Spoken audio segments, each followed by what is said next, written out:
तो आज हम लोग पहला अध्याय, पहले स्कंद का पहला अध्याय का पहला श्लोक का को समझने का प्रयास करेंगे। आज हम सिर्फ पहला श्लोक ही ले पाएंगे, ओनली फर्स्ट श्लोक का ही हम डिस्कस करेंगे, क्योंकि ये बहुत ओपनिंग वर्स है श्रीमद् भागवतम का और बहुत इम्पोर्टेंट कंसेप्ट्स इसके अंदर बताए गए हैं। कुछ पहले अध्याय का नाम है मुनियों की जिज्ञासा, ये अध्याय का नाम है। इंग्लिश में नाम है क्वेश्चंस बाय द सेजेस। तो ये जो अध्याय है, ये अध्याय के जो पहले तीन श्लोक है,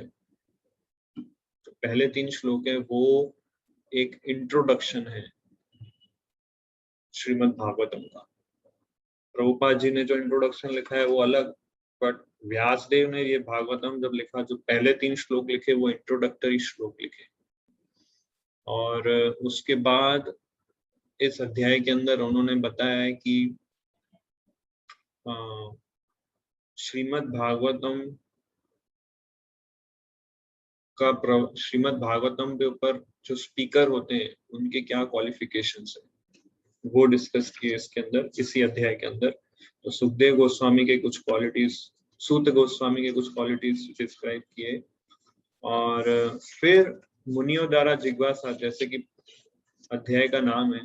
तो सीन सेटअप इस तरह होता है कि नैमिषारण्य में शौनक आदि ऋषि जो है वो यज्ञ कर रहे थे, और उस यज्ञ में सूत गोस्वामी एंटर होते हैं और शौनक आदि ऋषि मतलब शौनक ऋषि और दूसरे 88,000 सेजेस उनसे प्रश्न पूछते हैं कि अभी कलयुग प्रारंभ हो गया है, तो हमें किस प्रोसेस की शेल्टर लेनी चाहिए ताकि हम कलयुग के प्रभाव से बच सकें। तो सूत गोस्वामी कौन थे सूत गोस्वामी?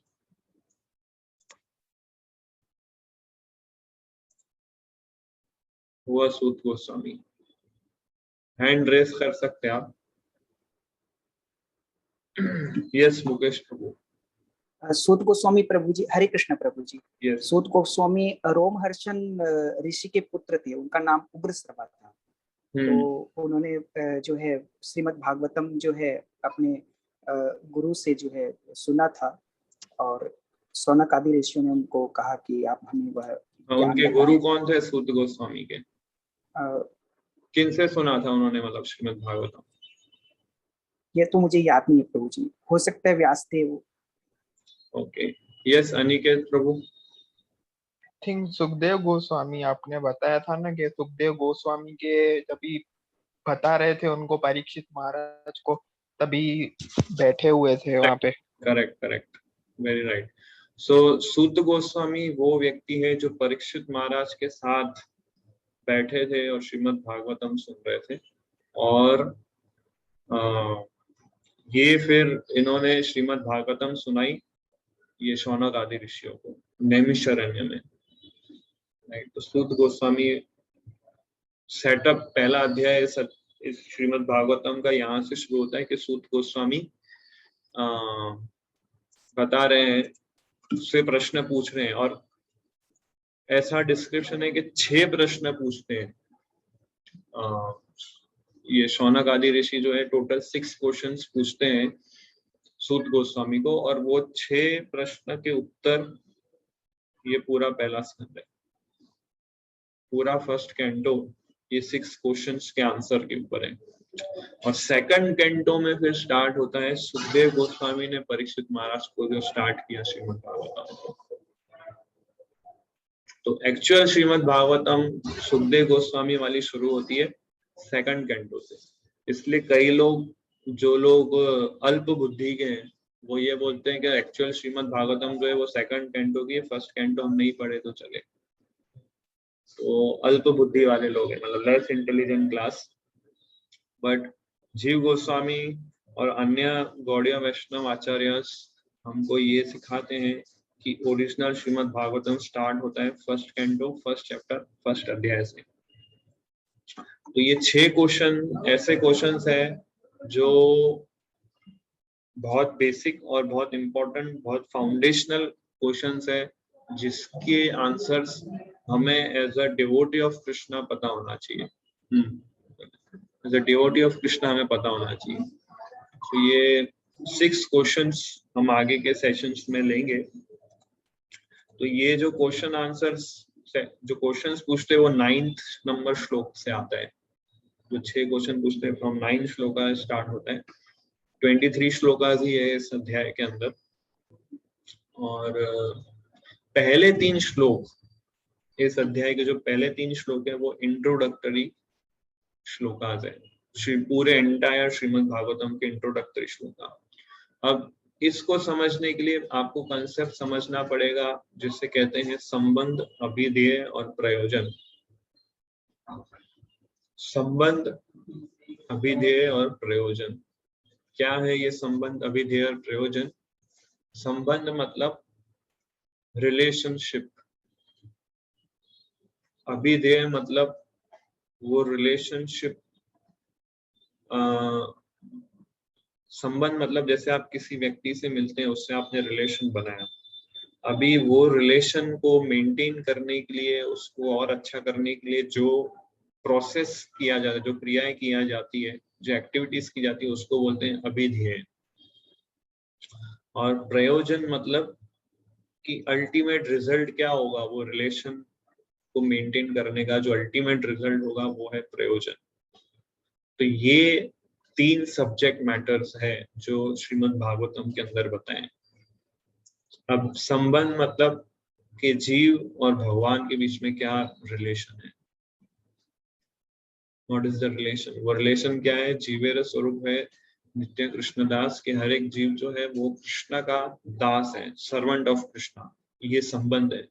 अभिधेय मतलब कि मैं समझ गया कि मैं कृष्ण का दास हूं या मैं कृष्ण की दासी हूं, तो नाउ व्हाट नेक्स्ट, अब क्या करना है मुझे? तो सर्व कृष्ण। तो कृष्ण की सेवा कैसे की जाती है, उनको प्रसन्न कैसे किया जाता है, वो सारे प्रोसेस को अभिधेय बोलते हैं। जैसे चैंटिंग करना, रीडिंग करना, हियरिंग करना, जो हम भक्ति प्रोसेस जो करते हैं, पूरा मंदिर आना, दर्शन करना, भक्तों का संग करना, श्रीमद् भागवतम स्टडी करना, शास्त्र अध्ययन करना, सुनना, ये सब अभिधेय प्रोसेस। और प्रयोजन मतलब क्या? जो एंड रिजल्ट। ये सब करने से क्या मिलेगा हमें? कृष्ण प्रेम मिलेगा, कृष्ण के प्रति अट्रैक्शन होगा। सो ये है प्रयोजन। तो संबंध, अभिधेय, प्रयोजन। ठीक है। तो ये श्रीमद् भागवतम के जो पहले 3 श्लोक हैं वो बताते हैं। पहला श्लोक बताता है संबंध, दूसरा श्लोक बताता है अभिधेय, तीसरा श्लोक बताता है प्रयोजन। पहला श्लोक हमें बताता है भगवान कौन है, क्या रिलेशन है। दूसरा श्लोक हमें बताता है कि प्रयोजन मतलब किस तरह से हमें श्रीमद् भागवतम पढ़ना चाहिए। और तीसरा श्लोक में व्यास देव इनवाइट कर रहे हैं सभी को to relish the Srimad Bhagavatam, जो कि ये मैच्योर फ्रूट है। सो आज हम पहला श्लोक लेंगे श्रीमद् भागवतम का। मैं आपके साथ स्क्रीन शेयर।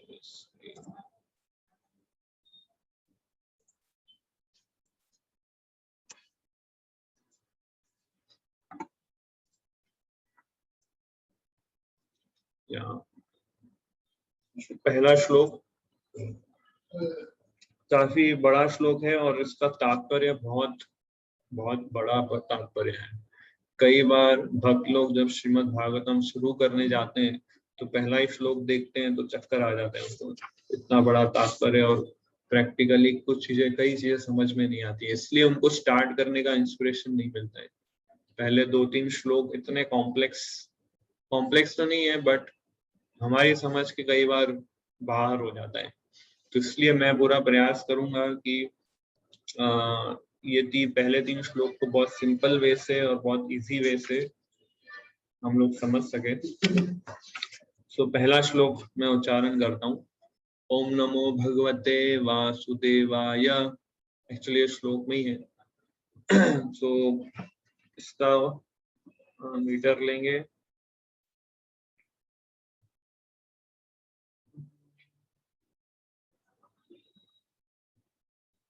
जन्माद्यस्य यतोऽन्वयात् इतरतश्चार्थेष अभिज्ञस्वराट् तेने ब्रह्म हृदयादि कवये भूयन्ति यत्सूरया तेजो वारिमृदं यथा विनिमयो यत्र त्रिसर्गो अमृषा धाम्ना स्वेन सदा निरस्तकुहकं सत्यं परं धीमहि। तो ये श्लोक हमें याद करना चाहिए। बहुत फेमस श्लोक है, कंठस्थ हो जाना चाहिए, इतना फेमस श्लोक है।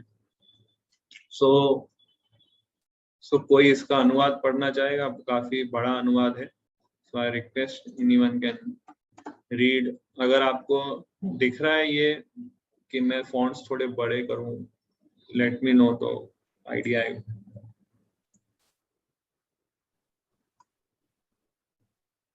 यस प्रभु, पढ़िए। हाँ, हरे कृष्ण। हे प्रभु, हे वासुदेव, हे प्रभु, हे वसुदेव पुत्र श्री कृष्ण, हे सर्वव्यापी भगवान, मैं आपको सादर नमस्कार करता हूँ। मैं भगवान श्री कृष्ण का ध्यान करता हूँ क्योंकि वे परम सत्य हैं और व्यक्त ब्रह्मांडों की उत्पत्ति, पालन तथा संहार के समस्त कारणों के आदि कारण हैं। वे प्रत्यक्ष तथा अप्रत्यक्ष रूप से सारे जगत से अवगत रहते हैं और वे परम स्वतंत्र हैं क्योंकि उनसे परे अन्य कोई कारण है ही नहीं। उन्होंने ही सर्वप्रथम आदि जीव ब्रह्मा जी के हृदय में वैदिक ज्ञान प्रदान किया।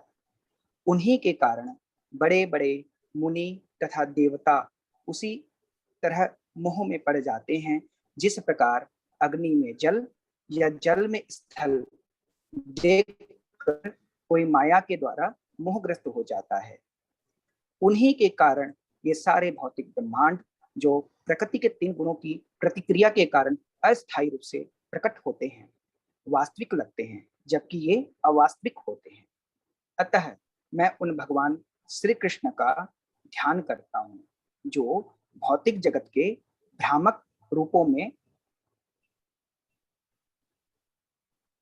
प्रभु जी स्क्रीन ऊपर रूपों से सर्वथा, हाँ, भ्रामक रूप में सर्वथा मुक्त अपने दिव्य धाम में निरंतर वास करते हैं। मैं उनका ध्यान करता हूँ क्योंकि वे ही परम सत्य हैं। हरे कृष्ण। सो इस श्लोक के अंदर टोटल 7 पॉइंट्स बताए व्यास देव ने। तो ये समझने वाली चीज है। आपको शायद इस तरह से ये श्लोक कोई समझाएगा नहीं जिस तरह से मैं आपको समझाने का प्रयास करूँ, क्योंकि मैंने जिन डिवोटीज से ये श्लोक पे लेक्चर सुने हैं और जिन डिवोटीज से मैंने थोड़ा बहुत गाइडेंस लेके इस श्लोक को समझा है, तो मैंने उस तरह का एक्सप्लेनेशन कहीं और ज्यादा मैं सुन नहीं पाया। तो टोटल 7 चीजें इस श्लोक के अंदर व्यासदेव बताते हैं। तो अगर हम श्लोक पे जाएं तो सबसे पहले बोलते हैं जन्माद्यस्य यतो। जन्माद्यस्य यतो, जन्माद्यस्य मतलब कि जन्म आदि। जन्म आदि मतलब बर्थ, मतलब क्रिएशन, मेंटेनेंस और डिस्ट्रक्शन। भगवान जो है वो क्रिएट कर रहे हैं, मेंटेन भी करते हैं, डिस्ट्रक्शन भी करते हैं। जन्म आदि अस्य यतो। सेकंड, अन्वयाद इतरतश्चार्थेषु अभिज्ञा। अन्वयाद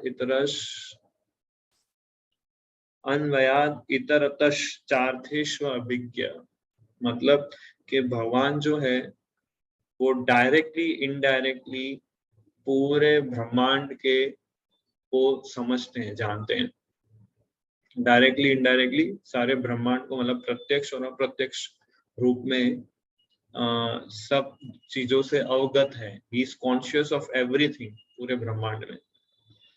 तीसरा बताया है स्वराट। स्वराट मतलब फुल्ली इंडिपेंडेंट। भगवान जो है पूरी तरह से इंडिपेंडेंट है, सुप्रीम इंडिपेंडेंट।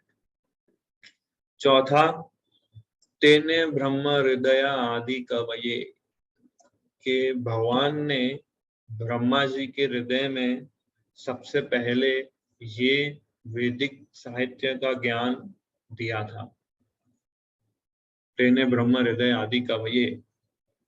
फिफ्थ मूयंती यत् सूरय। मूयंती यत् सूरय मतलब, मूयंती मतलब इल्यूजन में आ जाना, कि जो बड़े बड़े ऋषि मुनि गण हैं और जो बड़े बड़े देवता है, वो लोग भी इल्यूजन में आ जाते हैं, मतलब वो लोग भी भगवान को समझ नहीं सकते। और तेजोवारी मृदाम यथा। तेजोवारी मृदाम यथा मतलब किस तरह से इल्यूजन में आ जाते हैं। जैसे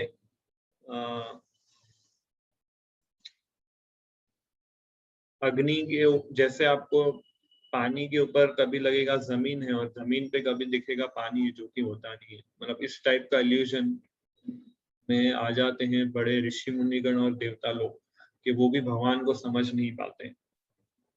सिक्स्थ विनिमयो यत्र त्रिसर्गो अमृषा। मतलब कि ये जो भौतिक संसार है वो एक्चुअल में रियल नहीं है, वो टेम्पररी इल्यूजन है। बट ये चीज हमें रियल दिखती है। उसके कारण कौन है? भगवान खुद। भगवान की वजह से हमें ये इल्यूजनरी वर्ल्ड हमें रियल दिख रहा है। ये बताए विनिमय यत्र त्रिसर्गों मतलब प्रकृति के 3 गुणों के आधार पे ये दुनिया चलती है। और अमृषा मतलब इसको हमें ऐसा रियल जैसा लगता है। फिर 7th धामना स्वेन सदा निरस्त कुहकम सत्यम परम धीमहि। कि भगवान जो है नित्य अपने धाम में रहते हैं, जो जहाँ पे कोई प्रकार का इल्यूजन या मोह नहीं होता है। कुहकम मतलब निरस्त कुहकम मतलब जहाँ पे मोह नहीं है। धामना मतलब भगवान का धाम। स्वेन सदा वहीं पर रहते हैं सदा। कैसा धाम? जो निरस्त कुहकम है, मतलब जो 3 गुणों से परे है। सत्यम परम धीमहि। सत्यम परम धीमहि मतलब व्यासदेव बोल रहे हैं कि I meditate on that absolute truth. मैं उन परम सत्य को, लास्ट लिखा है, मैं उनका ध्यान करता हूँ क्योंकि वह ही परम सत्य है। ये पूरा 7 पार्ट्स में ये श्लोक को हम डिवाइड करते हैं। तो यहाँ पे व्यासदेव जो है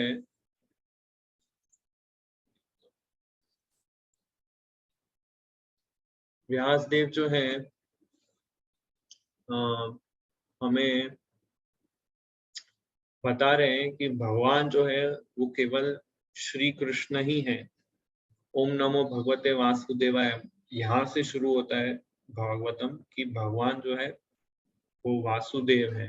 मतलब जो वासुदेव के पुत्र श्री कृष्ण वो भगवान है। तो जो कृष्ण को भगवान मानते हैं उन्हीं के लिए श्रीमद् भागवतम है।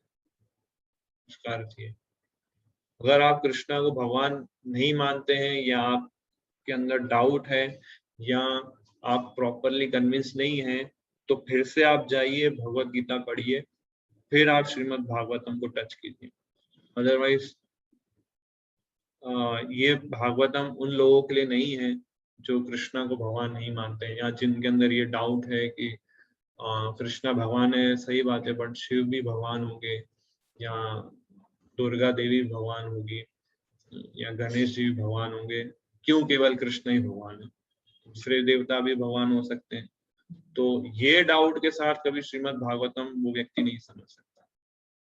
तो इसलिए पहले आप लोग सभी लोग इस डाउट को क्लियर करके आइए, फिर आप श्रीमद् भागवतम के रस को टेस्ट कर पाएंगे। इसलिए स्टार्टिंग बोलते ओम नमो भगवते वासुदेवाय। तो प्रभुपाद ने ये लाइन सिलेक्ट किया और बताया कि जितने भी डिवोटीज इस्कॉन के अंदर जब भी श्रीमद् भागवतम क्लास देंगे तो पहले ये लाइन का उच्चारण करेंगे, ओम नमो भगवते वासुदेवाय। और फिर कृष्णा को इंट्रोड्यूस किया व्यास देव जी ने इसके ऊपर। कृष्णा कौन है ना, संबंध वाला ये श्लोक है। Who is Krishna, what is my relationship with Krishna. तो संबंध किसी से डेवलप करना है तो हमें पहले जानना होगा कि वो व्यक्ति कौन है, कैसा है, क्या करता है, कौन से धाम में रहता है, कौन सी जगह रहता है, क्या है उसकी क्वालिटीज। तो ये एक श्लोक में उन्होंने पूरा बताया। इसका परपोर्ट काफी बड़ा है, 10-12 पेज का परपोर्ट है। और ये पूरे परपोर्ट में प्रभुपाद ये 7 पॉइंट्स को अलग अलग तरीके से एक्सप्लेन करते हैं।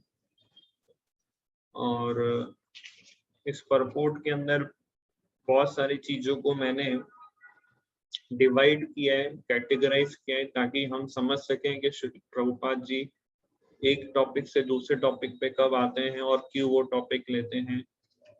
तो वो तो मैं अपने बुक पे ही मार्क कर पाया हूँ, क्योंकि इंग्लिश में और हिंदी में उतना मैं ऑन स्क्रीन मतलब सॉफ्ट कॉपी में तो नहीं कर सकता, बट हम लोग प्रयास करेंगे इस परपोर्ट को समझने का। सो पहले प्रभुपाद जी लिखते हैं तात्पर्य के अंदर कि भगवान जो है वो श्री कृष्ण है, जो वासुदेव और देवकी के पुत्र हैं। और ये बात आगे पूरे श्रीमद् भागवतम में बताई जाएगी, इतना समझाते हैं। और फिर एक्सप्लेन करते हैं कि व्यास देव का ओपिनियन क्या है इसको लेके। व्यास देव भी ये एक्सप्लेन करते हैं कि कृष्णा जो है पूर्ण पुरुषोत्तम भगवान है।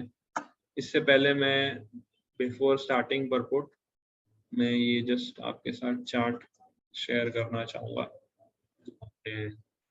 देखा सो इस चार्ट को भी आप देखेंगे तो सबसे पहले ओम नमो भगवते वासुदेव इसका ट्रांसलेशन है। ये संबंध वाला श्लोक है 1.1.1। सो ओम नमो भगवते वासुदेव। फिर बोलते हैं जन्माद्यस्य यतो, he is the cause of all cause of creation, sustenance and destruction of manifested universe। फिर अन्वयाद इतरतश्चार्थेश अभिज्ञा, कि वो भगवान जो है directly indirectly he is conscious of all manifestation। फिर स्वराट, भगवान जो इंडिपेंडेंट है because there is no other cause beyond him. Then तेने ब्रह्म हृदय आदि कवि, उन्होंने सबसे पहले ये ज्ञान ब्रह्मा जी के हृदय में दिया है। अकॉर्डिंगली पिक्चर भी वहां पे सेट है, आप टेक्स्ट और पिक्चर को रिलेट कर सकते हैं इसमें। फिर भूयंती यत् सूर्या, सूर्या कि जो बड़े बड़े देवता है जैसे कि ब्रह्मा जी भी मोहित हो गए थे, ब्रह्मा विमोहन लीला में, ये श्रीमद् भागवतम के 10वें स्कंद में आता है। तो जब हम 10वें स्कंद में पहुंचेंगे तब ये 5 टाइम हम डिस्कस करेंगे कि बड़े बड़े देवता भी जो है वो भी बेविल्डर हो जाते हैं कि कृष्ण भगवान कैसे हो सकते हैं, इस तरह से कंफ्यूजन। तो इस तरह से भगवान, तो ये जो फिर से जैसे मैं बताऊं कि जन्माद्यस्य यते मतलब he is the cause of all causes. फिर भगवान को सब कुछ पता है। फिर भगवान जो है इंडिपेंडेंट है। फिर भगवान जो है एनलाइटन करते हैं, ब्रह्मा जी को ज्ञान दिया जैसे। भगवान जो है सबको बेविल्डर भी कर सकते हैं, जैसे देवताओं को बेविल्डर किया। फिर विनिमयो यत्र त्रिसर्गो अमृषा, कि टेम्पररी चीज को परमानेंट फील करवा सकते हैं भगवान अपनी शक्ति से। Only because of him, material universe temporarily manifested appear factual, although they are unreal. So ये क्वालिटी है, तो फैक्चुअल बेसिस करा सकते हैं। और लास्ट धामने स्वेन सदा निरस्त कुहकम, कि अपने धाम में रहते हैं, जो इल्यूजन से परे है, जो परमानेंट है, जो रियल है, जो इटर्नल है, उस पे व्यासदेव मेडिटेट करते हैं। तो ये टोटल 7 पॉइंट्स इसके अंदर आते हैं, and this is the summary of total 1.1.1। 1.1.1 को अगर आप अपने फ्री टाइम में जब पूरा परपोर्ट लेके पढ़े, तो उसके अंदर जस्ट ये समराइज्ड फॉर्म में आपको ये दिखेगा। तो फिर इसमें आगे प्रभुपाद परपोर्ट में बताते हैं कि भगवान का अगर कोई नाम होना चाहिए तो वो कृष्ण ही होना चाहिए। अगर आपको भगवान को कोई नाम देना है तो वो नाम क्या है? कृष्णा, जिसका मतलब है ऑल अट्रैक्टिव, सर्व आकर्षण। यस, तो ये हाईलाइट पॉइंट कोई पढ़ सकता है?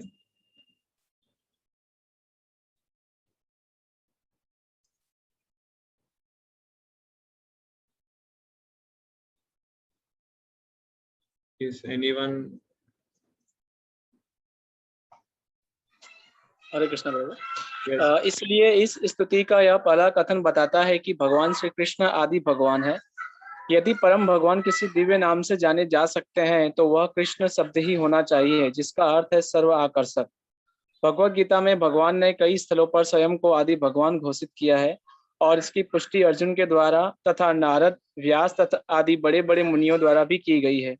पद्म पुराण में कहा गया है कि भगवान के असंख्य नामों में से कृष्ण नाम सर्व प्रमुख है।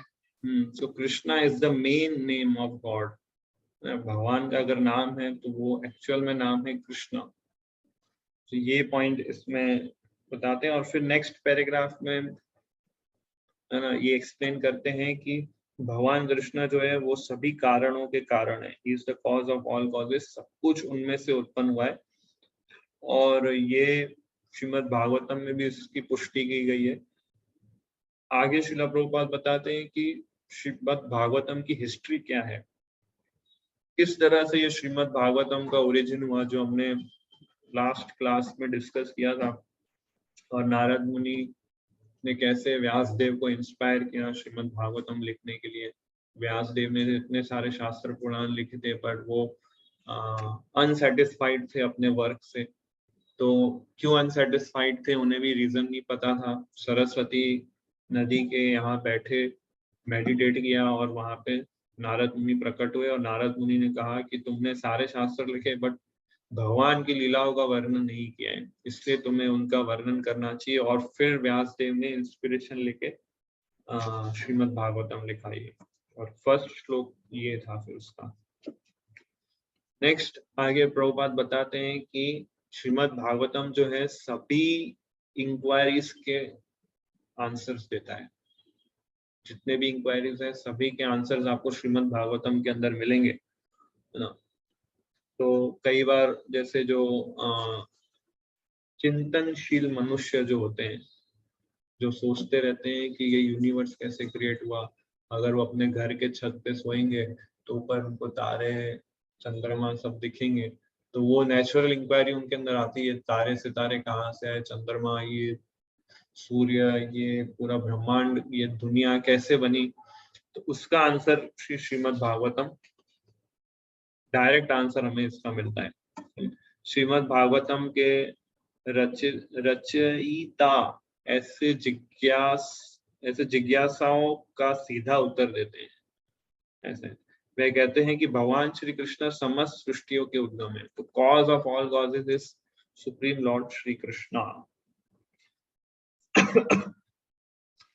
नेक्स्ट आगे बताते हैं प्रभुपाद के भगवान जो है वो भी एक जीव है, सॉरी नॉट जीव, भगवान एक लिविंग एंटिटी है और हम भी एक लिविंग एंटिटी है। तो लिविंग एंटिटी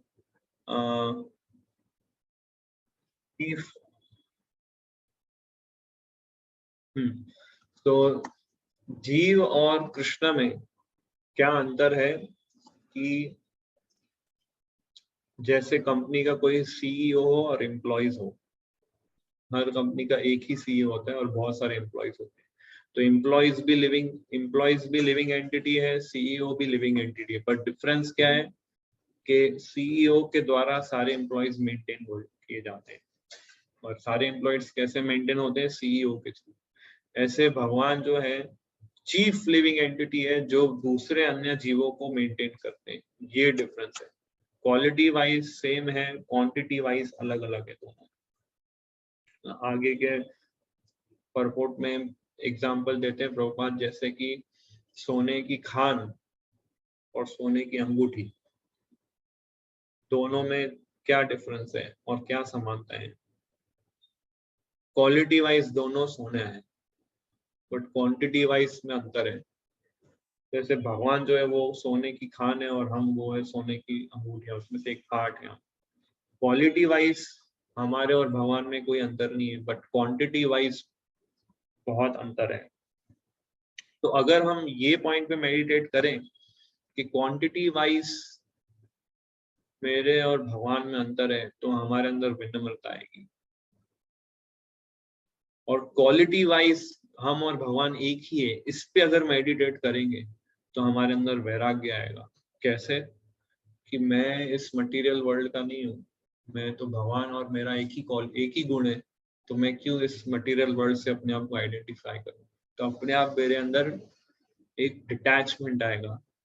तो क्वालिटी वाइज एक है बट क्वांटिटी वाइज बहुत डिफरेंस है। इसलिए ह्यूमिलिटी और डिटैचमेंट आता है ये नॉलेज गैदर करने से, कृष्णा और जीव में जो अंतर है वो। ये पढ़िए आगे हाईलाइट। किंतु परमेश्वर या परम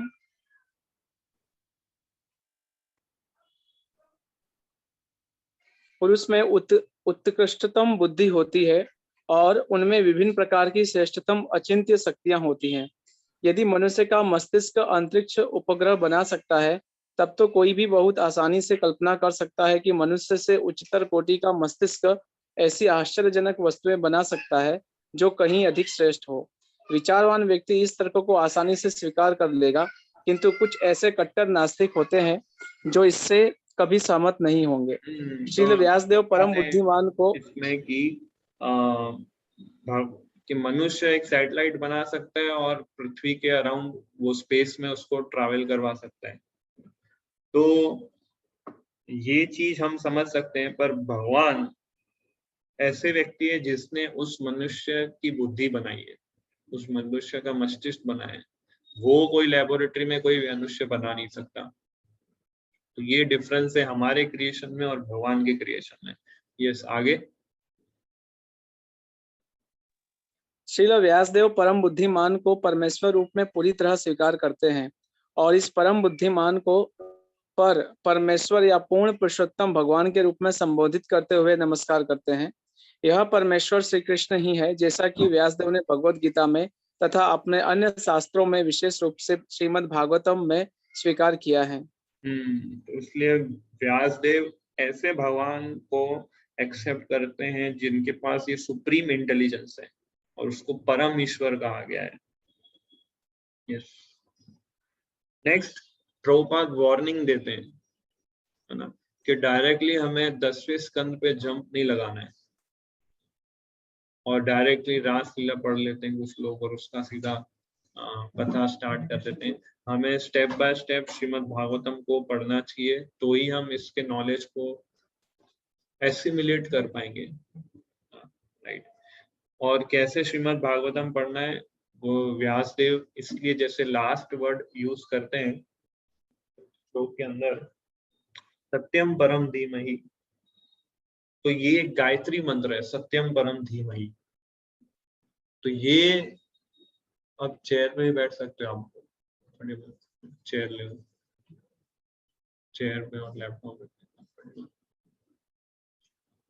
तो सत्यम परम धीमहि शब्द यूज करके व्यासदेव एक ऑस्पिशियस इन्वोकेशन दे रहे हैं कि रीडर्स लोग कि ये अगर श्रीमद् भागवतम को पढ़ेंगे तो पूरा ब्लेसिंग्स मिलेगा उनको।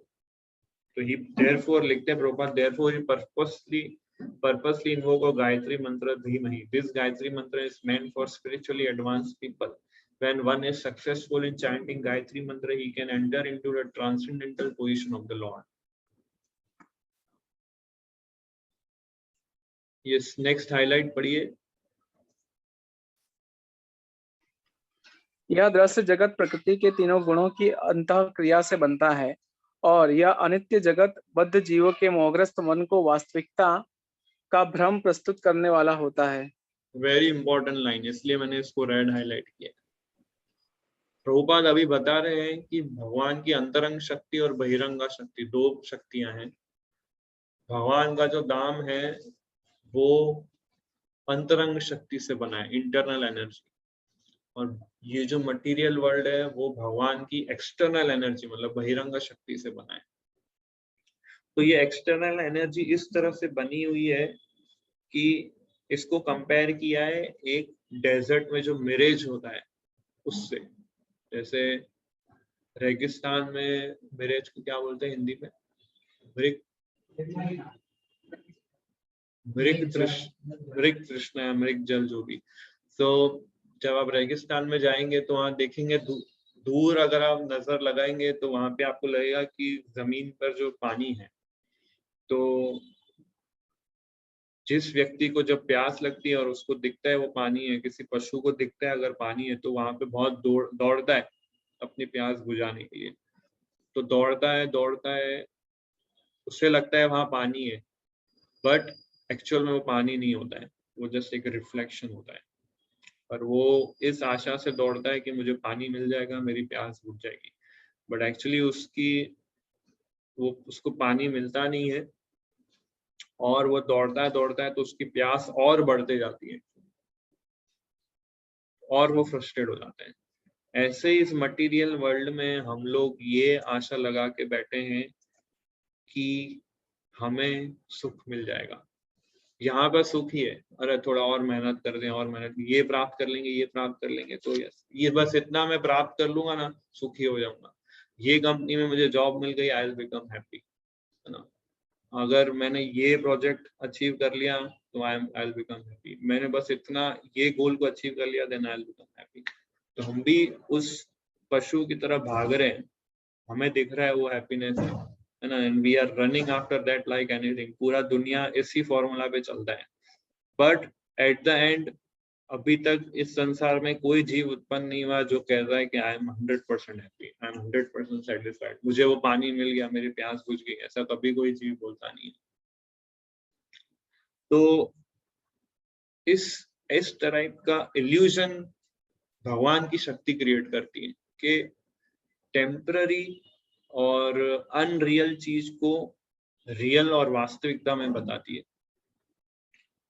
तो अभी एक और पॉइंट इसमें समझने वाला ये है कि जब वो पशु भागता है ये आशा से कि उसे पानी मिल जाएगा, वहां पर पानी नहीं है, बट इसका मतलब ये नहीं कि पानी का अस्तित्व ही नहीं है। पानी एग्जिस्ट करता है पर वहां एग्जिस्ट नहीं करता है। उसी तरह जो हम सुख ढूंढ रहे हैं इस भौतिक संसार में, ये सोच के कि मैं ये प्राप्त कर लूंगा, वो प्राप्त कर लूंगा, तो आई विल बिकम हैप्पी, तो वास्तविक में सुख वहां नहीं है। एक्चुअल में सुख एग्जिस्ट करता है पर इस भौतिक संसार में एग्जिस्ट नहीं करता है। क्योंकि कुछ फिलोसोफर्स लोग ये मानते हैं कि यहाँ सुख नहीं है तो कहीं भी सुख नहीं है पूरे क्रिएशन में भगवान के। तो इसलिए वो अपने आप को जीरो बना देते हैं और अपने आप को ये सोचते हैं कि इमोशन लेस बनना is goal of life. But actual सुख व्यासदेव और श्रीमद् भागवतम बताते हैं वो मिलता है जब हम भगवान के धाम जाएंगे या भगवान की सेवा में लगेंगे। अदरवाइज हम जितना भी प्रयास कर लें इस भौतिक संसार में सुखी होने का, विल नेवर बिकम हैप्पी। तो ये इंट्रोडक्शन में ही व्यासदेव बोल देते हैं। भगवत गीता पूरा स्टार्टिंग से घुमा घुमा के एंड में बोलते हैं, but Shrimad Bhagavatam is direct, इसलिए उसको मास्टर्स कहा गया है। जिसने ग्रेजुएशन कंप्लीट किया है they can enter in the masters.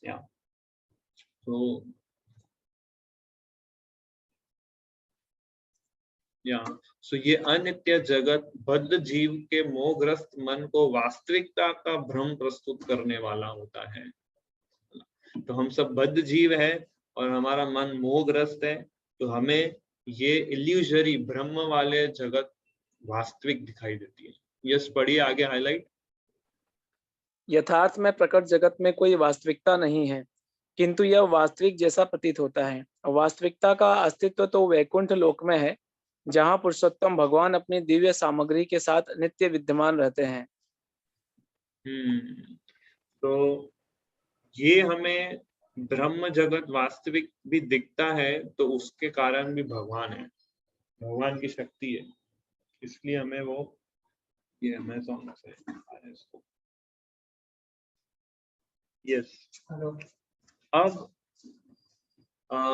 अगला पॉइंट प्रभुपाद लेते हैं कि जैसे ट्रांसलेशन के अंदर आपको याद हो तो एक पॉइंट व्यासदेव बोलते हैं, अगला पॉइंट के अन्वयाद इतरतश चार्थ्वेश अभिज्ञ स्वराट, कि भगवान जो है डायरेक्टली और इनडायरेक्टली इस मटेरियल वर्ल्ड को जानते हैं, अवगत है इस भौतिक संसार से, इस पूरे क्रिएशन से। तो उसका एग्जाम्पल देते हैं प्रभुपाद की, जैसे कोई चीफ इंजीनियर होता है,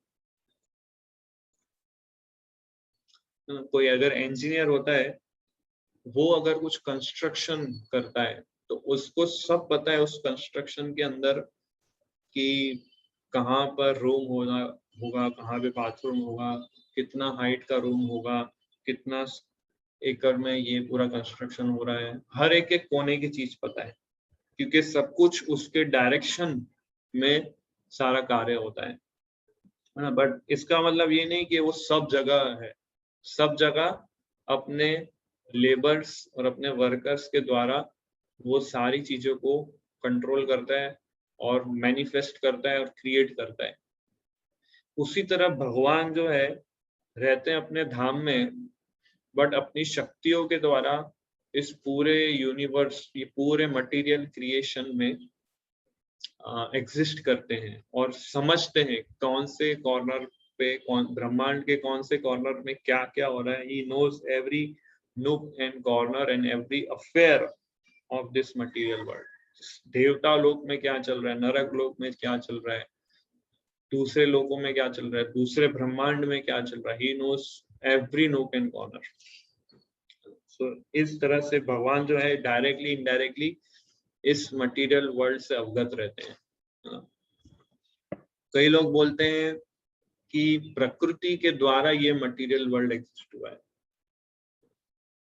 तो इसका आंसर भगवान भगवत गीता में दे देते हैं कि ये प्रकृति मेरे अंडर ही कार्य करती है। कौन सा श्लोक है वो, देवी मया अध्यक्षे न प्रकृति सूयते चराचरम, कि मेरे अध्यक्ष में ये प्रकृति कार्य करती है। प्रकृति, वो आपकी बात सही है कि प्रकृति के द्वारा ये भौतिक संसार उत्पन्न हुआ है, पर प्रकृति का कारण कौन है? भगवान। इसलिए भगवान डायरेक्ट कारण भी है इस मटेरियल वर्ल्ड के और इनडायरेक्ट कारण भी है, क्योंकि भगवान नहीं होते तो ना प्रकृति होती, और प्रकृति नहीं होती तो ये मटेरियल वर्ल्ड एक्सिस्ट नहीं करता। सो इस तरह से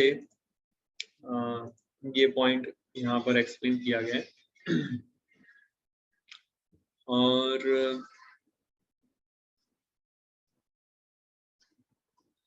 फिर आगे बताते हैं कि भगवान जो है, आगे प्रभुपाद एक्सप्लेन करते हैं कि नो वन इज इंडिपेंडेंट। जैसे एक शब्द यूज किया है श्लोक के अंदर, स्वराट, स्वराट शब्द यूज किया, वो एक्सप्लेन कर रहे हैं प्रभुपाद, जिसमें बताते हैं कि ब्रह्मा जी से लेके चींटी तक कोई भी इंडिपेंडेंट नहीं है। नो बडी इज इंडिपेंडेंट, केवल और केवल भगवान ही है जो इंडिपेंडेंट है। और ये हाईलाइट पढ़िए। इस भौतिक जगत में और जो कुछ भी उत्पन्न होता है वह भौतिक तथा आध्यात्मिक अर्थात अपरा तथा परा शक्तियों की ही अंतः क्रियाओं से होता है, जो परम सत्य भगवान श्री कृष्ण से उद्भूत होती है। Everything is created by Lord, और इस संसार में जो कुछ भी हम देख रहे हैं वो मटेरियल और स्पिरिचुअल चीजों का कॉम्बिनेशन है। जैसे हमारा बॉडी मटेरियल चीजों का बना है, बट हमारी आत्मा स्पिरिचुअल है। तो कोई भी दूसरे जीवों को भी ले लो आप, जैसे पेड़ है, पेड़ के अंदर भी आत्मा है, पेड़ जो अपने आप जो शरीर है वो भौतिक तत्व का बना है, बट अंदर जो आत्मा है वो आध्यात्मिक तत्व है। आप चींटी को ले लो, उसका शरीर भौतिक तत्व है, अंदर जो आत्मा है वो आध्यात्मिक तत्व है। ऐसे जितने भी चीज ले लो आप, सब कॉम्बिनेशन किसके हैं? मटेरियल तत्व और स्पिरिचुअल तत्व। और ये दोनों तत्व भगवान श्री कृष्ण से उत्पन्न होते हैं। मटेरियल तत्व भी कृष्णा से उत्पन्न होता है, स्पिरिचुअल तत्व भी कृष्णा से उत्पन्न होता है। तो इस तरह से ये मटेरियल वर्ल्ड, ये भौतिक संसार जो है भगवान की एक शक्ति है, सेपरेट एनर्जी है, भिन्न प्रकृति अष्टदा। तो जैसे कि फॉर एग्जांपल ये जैसे अभी मैं क्लास दे रहा हूँ, ठीक है, ये रिकॉर्ड हो रहा है क्लास खत्म हो जाएगा, फिर जब ये रिकॉर्डिंग चलाएंगे तो मेरी ही आवाज रिकॉर्डिंग में सुनाई देगी, मेरा ही वीडियो आपको रिकॉर्डिंग में दिखाई देगा। मुझसे अलग है ये पूरा, बट मेरी एक एनर्जी, सेपरेट एनर्जी। तो ये एग्जाम्पल है जिससे हम समझते हैं कि भगवान की एक ही सेपरेट एनर्जी मटेरियल वर्ल्ड, जो भगवान के डायरेक्शन के आधार पे कार्य करती है। जैसे कि ये जो अभी फाइल बनेगी, वीडियो फाइल बनेगी, that is one of my energy, क्योंकि मैं जो बोल रहा हूँ, मैं जैसा एक्ट कर रहा हूँ, वैसे ही वो फाइल में दिखाई देगा। So it becomes my separate energy, इस तरह से। देन ये पढ़िए आगे, ये हाईलाइट। देह के साथ जो कुछ घटित होता है वह देह को तुरंत ज्ञात हो जाता है। इसी प्रकार सृष्टि उस परम पूर्ण का शरीर है, अतः इस सृष्टि में जो कुछ घटित होता है उससे वह प्रत्यक्ष एवं अप्रत्यक्ष रूप से जानते हैं। तो जैसे आपका बॉडी, आपको सपोज बैक में कोई खुजली हो रही है, तुरंत आपका हाथ वहां पहुंच जाएगा और खुजलाने लगेगा, बिकॉज आप कॉन्शियस हो अपनी बॉडी को लेकर। उसी प्रकार ये पूरा मटेरियल यूनिवर्स भगवान का एक बॉडी है। जो कुछ भी हो रहा है भगवान को सब कुछ पता है, he knows everything. So we are end with the time. हम आगे इसको नेक्स्ट टाइम कंटिन्यू करेंगे, क्योंकि आगे और थोड़ा ऑलमोस्ट 50% हमने कवर किया परपोर्ट का। रेस्ट हम नेक्स्ट टाइम इसको कंटिन्यू करेंगे। मीनवाइल आज के डिस्कशन से कनेक्टेड किसी का कोई क्वेश्चन, कोई डाउट है तो पूछ सकते हैं।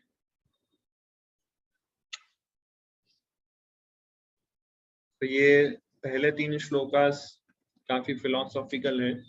उसके बाद हम लोग धीरे धीरे श्रीमद् भागवतम में एंटर होंगे अंदर। Yes, so any questions, any doubts, any comments, तो आप बता सकते हैं।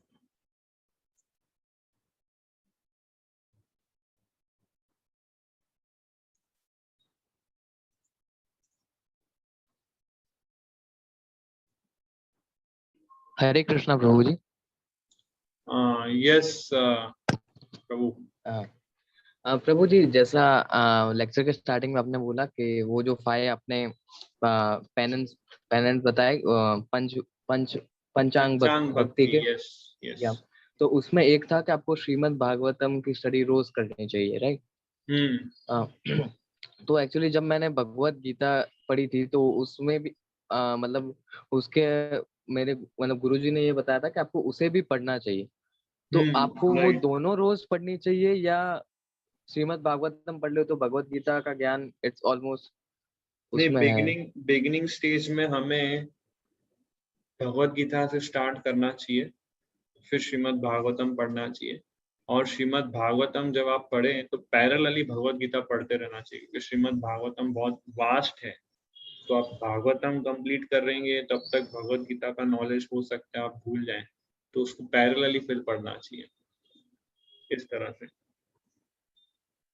ओके प्रभु जी। बट फर्स्ट बिगिनिंग हमें श्रीमद् भगवत गीता से स्टार्ट करना चाहिए। ठीक है प्रभु जी। और वो पूरी हो जाए फिर हमें भागवतम लेना चाहिए, वो पैरेलल स्टार्ट नहीं करनी चाहिए Bhagavatam. Okay. Yes. So yes Khushbu माता जी। हरे कृष्णा प्रभु जी। हरे कृष्णा। आपने कहा कि हमें डायरेक्ट किसी कैंटो पे जंप नहीं करना चाहिए, पहले फर्स्ट कैंटो से शुरू करके धीरे धीरे आगे जाना चाहिए। Yes. तो जो कृष्णा बुक है वो 10th कैंटो है और Correct. काफी डिवोटीज डायरेक्टली कृष्णा बुक भी रीड करते हैं और मैंने भी टीचर्स को सुना है कि बोलते हुए कि आप कृष्णा बुक पढ़ो, तो वो डायरेक्ट नहीं हो गया। यस, सो प्रभुपाद ने एक्चुअली कैसा है कि श्रीला प्रभुपाद जी को पता था कि लोग डायरेक्टली 10th कैंटो पढ़ेंगे, तो उन्होंने क्या किया, 10th कैंटो पे स्पेशल कमेंट्रीज अपनी लिखी ताकि बेसिक्स क्लियर हो जाए और फिर 10th कैंटो को रिलीज करें।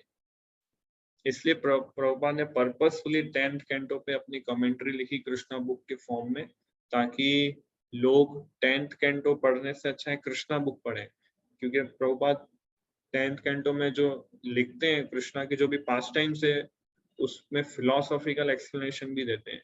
कृष्णा ही क्यों भगवान है, कृष्णा को क्यों भगवान एक्सेप्ट करना चाहिए, जो भी कृष्णा ने पास्ट टेंस की उसमें क्या कंफ्यूजन है, कैसे उसको समझे, क्या क्लैरिटी है इसके पीछे, सब कुछ ब्रीफ में और बहुत अच्छे से एक्सप्लेन किया है। इसलिए अगर हम डायरेक्ट कृष्णा बुक पढ़ते हैं then it is fine, it is okay, जो कि 10th कैंटो का पूरा समरी है। सो कि यस, कृष्णा बुक हम पढ़ सकते हैं but not the 10th canto of Shrimad Bhagavatam directly. Okay प्रभु, थैंक यू। यस, केयूर प्रभु। हरे कृष्णा प्रभु जी। यस प्रभु जी, प्रकृति और मटेरियल वर्ल्ड में क्या क्या डिफरेंस है वैसे?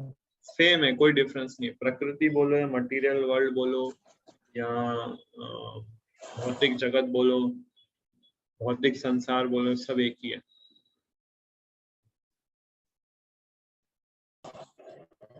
ओके प्रभु जी। यस यस, मयंक, मुकेश प्रभु। अनम्यूट करना पड़ेगा आपको, अनम्यूट अनम्यूट। हरे कृष्ण प्रभु जी। यस प्रभु जी, आज ये भागवतम का पहला चैप्टर होने वाला था, तो मैं भी पढ़ के आया था कुछ इसमें। तो जब आपने सही कहा कि जब मैंने पढ़ा तो तात्पर्य इतना बड़ा देखा, तो मुझे भी लग रहा था कि इतना कॉम्प्लेक्स है, मतलब कितना सब कुछ लिखा हुआ है, इसको कैसे समझेंगे प्रभु जी, कैसे समझाएंगे और कैसे समझ में आएगा। लेकिन आपने जो पॉइंट्स निकाल के बताए तो इतना इजी हो गया, एक मेथड भी पता चल गया, जैसे कि अभी आपने हाईलाइट्स करके दिखाया, तो बहुत समझ में आ गया कि हमें किस प्रकार से पढ़ना है, चीजों को किस प्रकार से ग्रैब करना है, जो बताई गई है बातें उसमें। दूसरी बात प्रभु जी है ना, इसमें आपने जो है ना प्रथम श्लोक, द्वितीय श्लोक और तृतीय श्लोक के बीच में जो तीन प्रकार की बातें बताएं कि पहला जो है जीव और भगवान के बीच में संबंध क्या है, दूसरा आपने प्रयोजन बताया, और तीसरा जो शब्द मुझे प्रभु जी क्लियर नहीं हो पाया, अभिधेय है कि अभिज्ञेय है? पहला संबंध है, दूसरा अभिधेय है और तीसरा प्रयोजन है। तो अभिधेय जो है वो सेकंड नंबर है। अभिधेय, ओके, अभिधेय जी, यस यस। अभिधेय प्रभु जी, ये थर्ड श्लोक के लिए है क्या? थर्ड श्लोक में है क्या? नहीं, थर्ड श्लोक जो है वो प्रयोजन है, सेकंड श्लोक है वो अभिधेय है। ओके प्रभु जी, थर्ड जी, धन्यवाद प्रभु जी। yes, बहुत सुंदर सेशन था प्रभु जी, हमको और प्रेरणा मिल रही है कि हम उसमें और इसको और अच्छी तरीके से हम जाने, आपके सानिध्य में समझें। हरे कृष्ण। थैंक यू प्रभु जी। और किसी का कोई क्वेश्चन?